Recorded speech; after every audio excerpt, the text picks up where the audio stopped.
Hello, fellow humans! Edelbrack Smith here, and we're going to talk about what I'm playing on Geforce now. Trove is a sandbox MMO from Tryon Worlds, creators of several MMOs including Rift and Defiance. Unlike those games, Trove is a voxel-based, low-poly game in the vein of Minecraft. Beyond the look though, there isn't much similar to Mojang's masterpiece, but that doesn't mean it should be overlooked. This isn't the first time I've played Trove, but it is the longest amount of time I've spent with the game. The first time was shortly after it launched when I was still actively looking for my next MMO fix. Sadly, a combination of graphical style and the unique NonQuest nature of the game drove me away after a single play session. The first thing I noticed when logging back in on Geforce Now was the massive amount of change that the game had gone through, noticeable even to a new player like myself. But wait, what did I mean about Trove's non-quest nature? Well, in most MMOs I play, there is a certain structure to the leveling process revolving around collection and completion of quests. My favorite MMOs usually have a strong narrative that flows through the game while having lots of unrelated side quests along the way. Trove doesn't really have any of that. You don't speak to NPCs and get quests, at least not for the most part. There are a few NPCs scattered around that do offer quests, but there really isn't a story to them at all.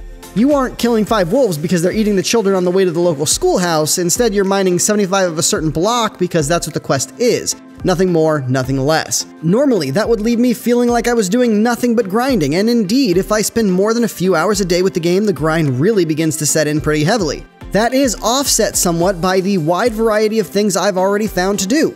Trove is essentially split into 2 game modes, at least from what I've experienced so far. There is the traditional Trove experience where you have a specific class with specific abilities. You travel to various themed worlds and essentially go dungeon hopping. These aren't your traditional MMO dungeons though. You aren't getting a party and spending 2 hours fighting through extra tough mobs. Instead, you'll run into a fairly small building, make your way to the boss monster and take it out, getting your reward chest filled with random items. All of that takes less than 2 minutes for most dungeons. There are a few bigger ones that have 3 or so bosses, but they are just as easy and take only a bit longer. Fighting things at your level is not super difficult and the dungeons are super short, so this mode is more about perfecting your traversal and efficiency. Clearing a dozen dungeons while bouncing through the treetops, rarely touching the ground, almost has a Warframe vibe to it. In fact, with its large number of character classes and fun traversal mechanics, I am often reminded of playing Warframe. Kind of. There are a number of uniquely themed worlds, each getting more difficult. The combat and exploration don't change much from one world to another, but the change in palette and enemy models does provide some degree of variation. The most unique worlds I've been to so far are the ocean and pirate-themed areas.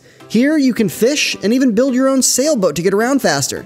Now, sadly, I haven't finished farming the materials that I'll need to build my boat, but it's a cool mechanic, and I'm hoping that there are more areas like that as I progress. This traditional mode isn't the only thing that Trove has to offer, though. There is another mode called Geode that focuses on exploring one of 3 themed caves. In this mode, your character class and gear don't seem to matter much. Instead, you're given a dungeon delving kit that includes a power core, a grappling hook, and eventually things like rocket boots and shields. The goal here is to collect materials for all sorts of crafting, and to get further into the caves. Every minute, every movement, every bit of damage you take in this mode lowers your power until you are out entirely and forced to return to the surface. You can upgrade your power core and other items, allowing you to make it farther down to the lower tiers with more rare and better loot. The grappling hook is a fun mechanic to explore the caves, though using the laser to mine takes longer than I'd really like it to. I imagine I can upgrade my laser at some point, but I haven't really gotten around to it yet. There is a ton more to Trove as well, including hourly challenges, daily challenges, a battle royale mode, farming, and Minecraft-esque building of your home. I haven't touched on these modes much at all yet, but they exist and provide more variation to Trove's fairly simplistic gameplay. It's not going to be my main game for sure, but it is something I plan to play for an hour or so every day and slowly progress. The game is a fun MMO, especially on Geforce Now. The low poly, flood-filled textures of the game mean that you aren't really missing much if the resolution takes a hit, and the quick dungeons and easy combat mean you aren't likely to die due to network hiccups. Additionally, I was able to play the game on my phone with a controller. Now, combat and cave delving were straightforward on mobile, but there were a few issues like inventory management that didn't quite work with the controller. That just meant I had to swipe at the top left of the screen to open the Geforce Now tray. That gave control over the mouse to the right joystick and right trigger, allowing me to deal with most of the things relatively easily. There were a few times that I needed to press a key that I did not have access to, like F, and you can pull up an on-screen keyboard on the Geforce Now tray, and that worked a real treat. It isn't as nice as a native solution, but it worked pretty well nonetheless.